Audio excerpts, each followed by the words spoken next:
नमस्कार, मैं डॉक्टर शैलेंद्र कुमार सिंह।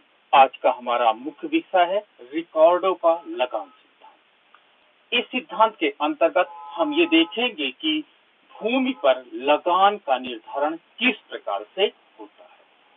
तो प्रोफेसर रिकॉर्डो ने सबसे पहले दीर्घकाल में बताया कि दीर्घकाल में हमें भूमि से लगान प्राप्त होता है। ये आप वर्ड याद रखिएगा, दीर्घकाल में लगान किससे मिलता है? भूमि से, यानी उत्पादन का एकमात्र साधन जो भूमि है, इससे हमें लगान मिलता है, वो भी लॉन्ग टर्म में। कल के जबकि आभास लगान की जब हमने कल डिस्कशन किया था आपके साथ, तो आभास लगान that is developed by professor Marshall, जो प्रोफेसर मार्शल द्वारा डेवलप किया गया था। उन्होंने कहा था कि लगान उत्पादन के सभी साधनों में प्राप्त होता है, उत्पादन के सभी साधनों को प्राप्त होता है, जबकि प्रोफेसर रिकॉर्डो कहते हैं कि केवल भूमि को प्राप्त होता है। प्रोफेसर मार्शल ने कहा कि उत्पादन के सभी साधनों को प्राप्त होता है और ये केवल अल्पकाल में प्राप्त होता है। दीर्घकाल में आभास लगान समाप्त हो जाता है। तो आइए आज हम देखते हैं रिकॉर्डो का दीर्घकालीन भूमि पर प्राप्त होने वाला लगान, जिसे हम रेंट थ्योरी के नाम से जानते हैं।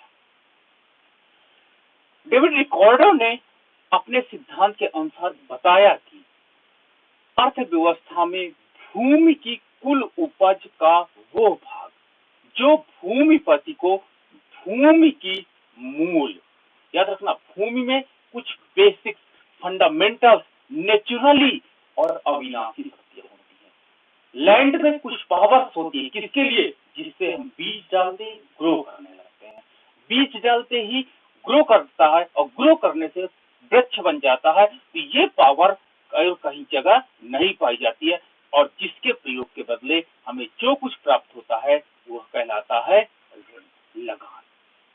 तो रिकॉर्डो ने कहा कि जो हमें लगान प्राप्त होता है वो वास्तव में भूमि की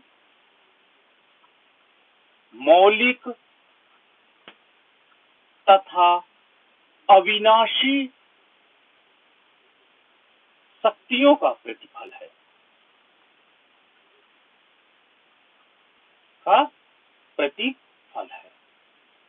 क्लियर है? तो मौलिक तथा अविनाशी शक्तियों के रिवार्ड जो हमको मिलता है वही लगान कहलाता है।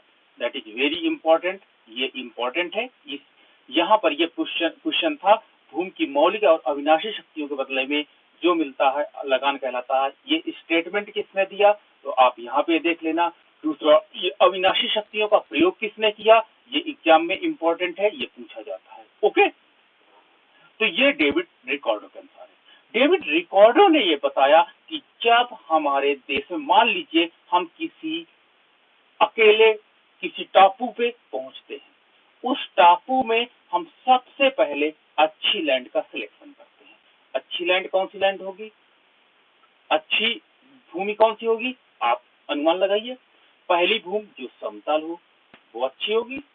दूसरी, उसमें पत्थर कम हो, यानी उसमें उर्वरकता हो।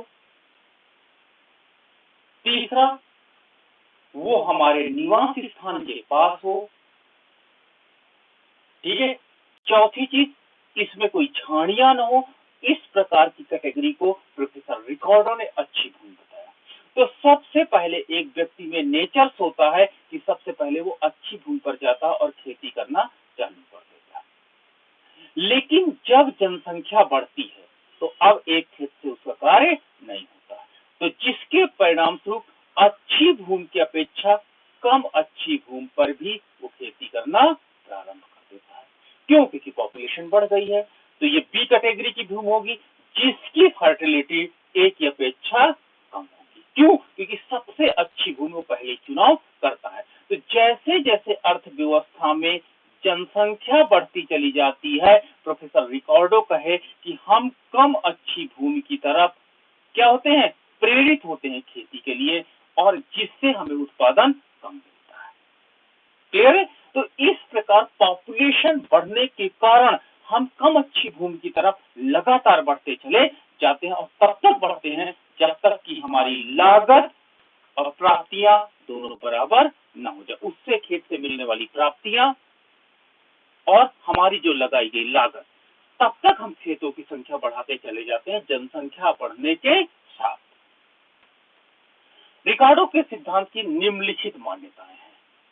अर्थव्यवस्था में परफेक्ट कंपटीशन पाया जाता है, पूर्ण प्रतियोगिता है। Okay, that is very important point यहाँ पर हो जाएगा। भूमि की पूर्ति सीमित है। हाँ, कुछ इकोनॉमिस्टों ने कहा कि दलदली भूमि को सुखाने के बाद हम जमीन की मात्रा को बढ़ा सकते हैं, बट ये लॉजिक बहुत अधिक सार्थक नहीं है। हम ये मान सकते हैं कि भूमि की पूर्ति सीमित है, जितना हमारे इस अर्थ में लैंड है, कल्टीवेटेड लैंड है, वही लैंड रहेगा। ठीक है, घटते प्रतिफल का नियम के अंतर्गत ये कार्य करेगा, अर्थात जैसे जैसे हम अगली जमीन पर चले जाएंगे, हमारे उससे मिलने वाला प्रोडक्शन लगातार कम होता चला जाता है। लगान केवल भूमि से प्राप्त होता है, ये स्टेटमेंट आप याद रखिएगा। अभी हमने मार्शल का डिस्कस किया था। Marshall said that the every factor of production have the rent, लेकिन रिकॉर्डो ने कहा कि केवल लगान भूमि से मिलता है। ठीक है, ऐतिहासिक क्रम से की जाती है, अर्थात सबसे पहले हम अच्छी भूमि पर जाएंगे, उसके बाद कम उपजाऊ भूमि पर जाते हैं। लगान लॉन्ग रन में प्राप्त होता है, अर्थात दीर्घ काल में प्राप्त होता है। ठीक है, श्रम और पूंजी एकल साधन है और लगान कीमत को निर्धारित करता है। ये क्वेश्चन कई बार पूछा गया है, क्या कीमत, लगान कीमत को निर्धारित करता है, लेकिन कीमत से निर्धारित नहीं होता, ये आपको याद रखना होगा। Now extensive cultivation. Extensive cultivation का तात्पर्य होता है विस्तृत खेती। विस्तृत खेती, विस्तृत खेती का तात्पर्य क्या होता है? जैसे जैसे जनसंख्या बढ़ती जाएगी, हम खेतों की संख्या बढ़ाते जाएंगे, खेतों की संख्या बढ़ाएंगे। क्लियर है? विस्तृत खेती का मतलब होता है जनसंख्या बढ़ने के साथ नंबर ऑफ द खेत यानी लैंड या फील्ड बढ़ते जाते हैं। तो पॉपुलेशन अगर बढ़ेगी, पॉपुलेशन अगर बढ़ेगी, पॉपुलेशन बढ़ने के साथ फील्ड्स भी बढ़ते चले जाएंगे। ठीक है, इसे कहते हैं एक्सटेंसिव कल्टीवेशन, यानी number of the land continue बढ़ाना अकॉर्डिंग टू डिमांड, यानी मांग के अनुसार। जैसे जैसे अनाज की मांग बढ़ती जाएगी, हम अदर लैंड पर चले जाएंगे। इसी को हम एक्सटेंसिव कल्टीवेशन कहते हैं। सबसे पहले हमने बताया कि लैंड की हमने कैटेगरी लिया और दूसरे में हमने प्रोडक्शन लिया। सबसे पहले कोई भी जाएगा, सबसे पहले अच्छी भूमि जो होगी ए ग्रेड पे खेती करेगा और उसे 80 क्विंटल आप ले सकते हैं या जितना भी हो, 80 का उत्पादन प्राप्त होता है ए लैंड से। जनसंख्या बढ़ती है, जनसंख्या बढ़ने के बाद अब व्यक्ति दूसरे कैटेगरी की खेत पर जाएगा, that is B category land, और बी कैटेगरी में अब उसे उत्पादन 60 प्राप्त होने लगता है। इसी प्रकार अगले लैंड पर जाएगा, वो सी कैटेगरी लैंड होगा और सी कैटेगरी लैंड जो होगा उस लैंड पर, सी कैटेगरी लैंड पर उसे उत्पादन कितने का मिलेगा? 40 का मिलेगा। और फिर उस जनसंख्या बढ़ेगी, डी कैटेगरी लैंड पर जाएगा और डी कैटेगरी लैंड पे उत्पादन कितना मिलेगा? 20 मिलेगा। इस प्रकार हम देखिए कि सबसे अच्छी श्रेणी की भूमि पर ए पर 80 का उत्पादन प्राप्त होता, बी कैटेगरी भूमि पर 60 का उत्पादन प्राप्त होता, सी कैटेगरी भूमि पर 40 का उत्पादन प्राप्त होता है और डी कैटेगरी आपकी भूमि पर 20 का उत्पादन होता है। तो इस प्रकार जो सबसे अंतिम भूमि से हमें उत्पादन प्राप्त होता है, इसे हम सीमांत भूमि कहेंगे और इससे प्राप्त उत्पादन को सीमांत उत्पादन कहेंगे। ये सीमांत भूमि है, डी यानी सीमांत भूमि, और ये प्राप्त होने वाला उत्पादन क्या है? सीमांत उत्पादन है। ये जो आपके उत्पादन होंगे सीमांत के ऊपर सारे उत्पादन, ये इन्हें क्या कहते हैं? अधि सीमांत उत्पादन, अधि सीमांत उत्पादन। क्लियर है? तो प्रोफेसर रिकार्डो ने कहा कि रेंट निकालने के लिए, लगान आपको ज्ञात करने के लिए आदि सीमांत भूमि से, आदि सीमांत उत्पादन से, आदि सीमांत उत्पादन से आप एक काम करिए, सीमांत उत्पादन को माइनस कर दीजिए। ठीक है, रेंट निकालने के लिए प्रोफेसर रिकॉर्डर ने कहा रेंट निकालने के ओवर मार्जिनल लैंड से माइनस मार्जिनल लैंड की प्रोडक्टिविटी को माइनस कर दीजिए, आपको रेंट मिल जाएगा। ओके, चलिए देखते हैं। हाँ, तो ये मेरे पास प्रोडक्शन है। आपने देखा ये प्रोडक्शन आपका ओवर मार्जिनल लैंड है, ओवर मार्जिनल लैंड का प्रोडक्शन है, और ये आपका मार्जिनल लैंड का प्रोडक्शन है। रेंट थ्योरी कहती है रेंट निकालने के लिए आपको over marginal land minus marginal land ये आपको करना पड़ेगा। क्लियर है? तो चलिए ए यानी 80 में से ये मार्जिनल लैंड की भूमि का हम प्रोडक्शन घटाते हैं, दैट इज 20। तो हमको रेंट कितना मिला? रेंट मिला मुझे 60, यानी ए ग्रेड की भूमि से मुझे 60 का रेंट मिलता है। क्लियर है? दूसरी भूमि बी से मैंने मार्जिनल लैंड की प्रोडक्टिविटी को माइनस कर दिया, 10 we can get 40 rent. Third category की भूमि से मैंने जब 20 माइनस कर दिया तो 20 माइनस करने के बाद मुझे 20 रेंट मिला, और मार्जिनल लैंड से जब मैंने 20 माइनस कर दिया 10 वी कैन गेट 0 रेंट, मुझे 0 लगान प्राप्त हुआ। तो इस प्रकार हम क्या कह सकते हैं कि मार्जिनल लैंड से जो रेंट होता है वो 0 होता है, वो शून्य के बराबर मिलता है। कभी भी मार्जिनल लैंड पर रेंट नहीं मिलेगा, ये आपका मार्जिनल रेंट है। क्लियर है? ये ओवर मार्जिनल लैंड है जिसमें सबसे अच्छी कैटेगरी की भूमि पर हमें सबसे ज्यादा लैंड रेंट 60 मिला, फिर दूसरी कम अच्छी भूमि पर हमको रेंट 40 मिला, तीसरी कम अच्छी भूमि पर हमें रेंट 20 मिला, और चौथी जो मार्जिनल लैंड है उस पर रेंट 0 मिला। तो आप देख सकते हो कि सबसे अच्छा रेंट जो हमको होता है वो सबकी इससे बेस्ट कैटेगरी की भूमि पर मिलता है। जैसे जैसे कैटेगरी कम होती जाती है, लैंड की गुणवत्ता कम होती जाती है, हमें रेंट भी कम मिलता, बट इसमें रेंट आपको क्या मिला? पॉजिटिव रेंट मिला, बट यहाँ पर रेंट 0 मिला। तो मार्जिनल लैंड पर रेंट 0 होता, ये रिजल्ट आपके आए। इसे हम रेखा चित्र में दिखा सकते हैं। ओ एक्स है, यहाँ पर लैंड कैटेगरी को हमने ले लिया है, यहाँ पर हमने प्रोडक्शन को ले लिया है। फर्स्ट लैंड पर प्रोडक्शन मेरा है 80, ए ग्रेड की भूमि पर, ये ए ग्रेड की भूमि को रिप्रेजेंट करता है। यहाँ पर प्रोडक्शन है 80, पॉपुलेशन बढ़ी, हम बी ग्रेड पर आए, अब क्या हुआ? प्रोडक्शन घट करके 60 हो गया, फिर हमने और जनसंख्या बढ़ी, अब क्या हुआ? 40 हो गया, फिर जनसंख्या और बढ़ी, अब कितना हो गया? 20 हो गया। तो इस प्रकार देखिए सबसे कम उत्पादन जो मिलता है, ये जो आपका लैंड होगा डी लैंड, ये मार्जिनल लैंड होगा।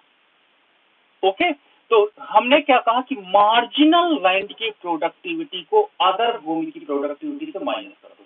ये डैश डैश डैश जो आपका डॉटेड है, जो आपका शेडेड एरिया है, ये शेडेड बॉक्स को हटा दीजिए। तो एक भूमि पर सबसे ज्यादा रेंट आपको मिलता है, जो आप बॉक्स में आप देख सकते हैं, सबसे ज्यादा रेंट बी ग्रेड की भूमि पर उससे कम, सी ग्रेड की भूमि पर उससे कम, बट डी ग्रेड की भूमि पर क्या होता है? रेंट 0। तो ये आपका जो होगा, ये आपका रेंट शो करेगा, जबकि मार्जिनल लैंड पर जो आपका रेंट होगा दैट इज 0 होगा। ओके, ये हमने ग्राफिकल मेथड से देखा। अब आपके पास आता है इंटेंसिव कल्टीवेशन, गहन खेती। गहन खेती क्या होती है? अर्थव्यवस्था में जब हम नंबर ऑफ लैंड पॉपुलेशन बढ़ेगी, पॉपुलेशन बढ़ेगी, पॉपुलेशन बढ़ने के साथ साथ अनाज की डिमांड बढ़ेगी, फूड ग्रेन्स की डिमांड बढ़ेगी। जब फूड ग्रेन्स की डिमांड बढ़ेगी तो उसके कारण अब लैंड तो खत्म हो गए क्योंकि भूमि तो सीमित है। तो हम क्या करेंगे?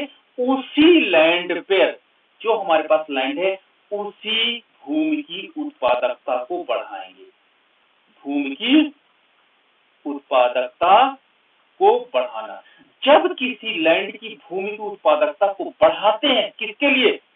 ज्यादा प्रोडक्शन के लिए, फॉर मोर प्रोडक्शन, ज्यादा उत्पादन के लिए। तो इस खेती को इंटेंसिव कल्टीवेशन कहते हैं, गहन खेती। जब खेतों की उत्पादकता बढ़ाई जाती है, उसमें नंबर ऑफ खेत बढ़ाए गए थे, इसमें खेतों की उत्पादकता बढ़ाई जाती है। जब खेतों की उत्पादकता बढ़ाई जाती है तो इसे हम इंटेंसिव कल्टीवेशन की संज्ञा देते हैं।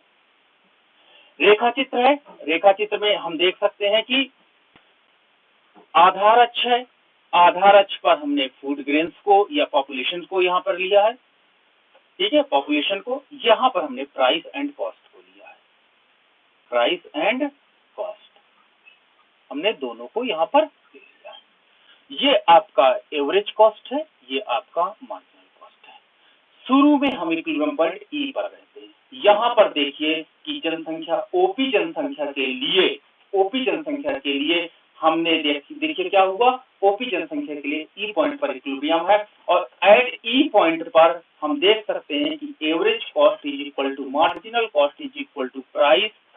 ये आपका price and MR marginal revenue, क्योंकि परफेक्ट कंपटीशन माना गया है इसलिए AR इक्वल टू MR यहाँ पर होगा, यानी जो मूल्य रेखा है यही MR रेखा को दिखाएगी। 10 VR eight equilibrium point E है, जितना वस्तु की लागत है वही उनका प्राइस है, इसलिए नो रेंट है, नो रेंट है, कोई लगान अभी नहीं मिल रहा, मात्र हम इक्विलिब्रियम स्टेज पर हैं।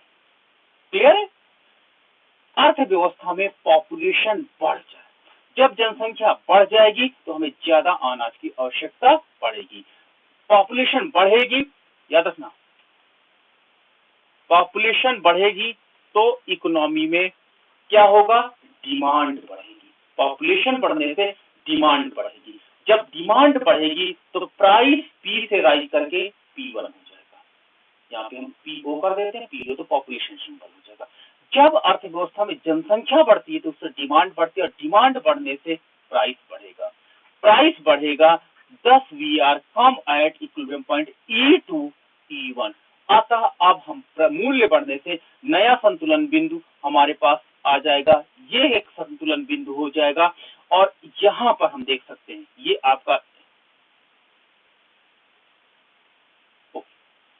ये आपका एवरेज कॉस्ट है, ये आपका मार्जिनल कॉस्ट है। इक्विलिब्रियम पॉइंट E होगा E1 पर, क्योंकि यहाँ पर MR इक्वल टू MC है कि नहीं है? क्यों? क्योंकि यहाँ पर अब ये रेखा P1 रेखा कट कर रही है और इसको जब मैंने लंब डाला तो देखिए वस्तु का मूल्य कितना है, वस्तु का मूल्य है P01 E1, ये वस्तु का मूल्य है और लागत कितनी है, इसको नाम पॉइंट B दे देते हो, तो P01 B आपकी एवरेज कॉस्ट है। तो देखिए मूल्य ज्यादा है, लागत कम है, आप देख सकते हो मूल्य ज्यादा है और लागत कम है, तो ये जो आपका होगा पोर्शन, ये पोर्शन आपका रेंट कहलाएगा। किसके अंतर्गत, गहन खेती के अंतर्गत, ये आपका रेंट होगा। जब अर्थव्यवस्था में और ज्यादा डिमांड पॉपुलेशन बढ़ती है, पॉपुलेशन और बढ़ेगी, पॉपुलेशन और बढ़ेगी तो डिमांड, अमूमन बात है, डिमांड बढ़ेगी, डिमांड बढ़ेगी प्राइस और बढ़ेगा। We come at P to P1 to P2। अब देखिए P2 new equilibrium point will be E1 E2, new equilibrium point will be E2। ये आपका एवरेज कॉस्ट है, ये आपका मार्जिनल कॉस्ट है। क्यों? यहाँ पर E2 पर MR इक्वल टू MC है। अब आप इसको लंब डालेंगे तो P0 P01 P02। तो अब देखिए लागत कितनी है, P02 टू E, ये आपकी का मूल्य है, ये आपका P02 टू E2, ये कमोडिटी का प्राइस है। और लागत कितनी है, इसको हम C पॉइंट रख लेते हैं, तो ये उसकी लागत है, कितनी है, P02 to C equal to average cost. तो देखिए मूल्य आपका ज्यादा है, लागत कम है, 10 ये आपका एरिया लगान होगा, रेंट होगा। तो जैसे जैसे अर्थव्यवस्था में जनसंख्या बढ़ती जाएगी, डिमांड बढ़ता जाएगा, प्राइस बढ़ता जाएगा, रेंट का शेयर भी बढ़ता चला जाएगा। इसे हम इंटेंसिव कल्टीवेशन के अंतर्गत रेंट कर सकते हैं। तो प्रोफेसर रिकार्डो ने बताया कि हमें विस्तृत खेती के अंतर्गत लगान और इंटेंसिव गहन खेती के अंतर्गत लगान भी मिलता है।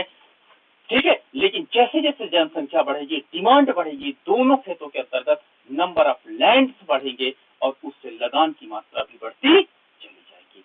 तो ये हमारा था प्रोफेसर रिकार्डो द्वारा प्रतिपादित लगान सिद्धांत। अगर आपके कोई प्रश्न हो तो आप हमारे चैनल पे अवश्य पूछेगा। Thank you.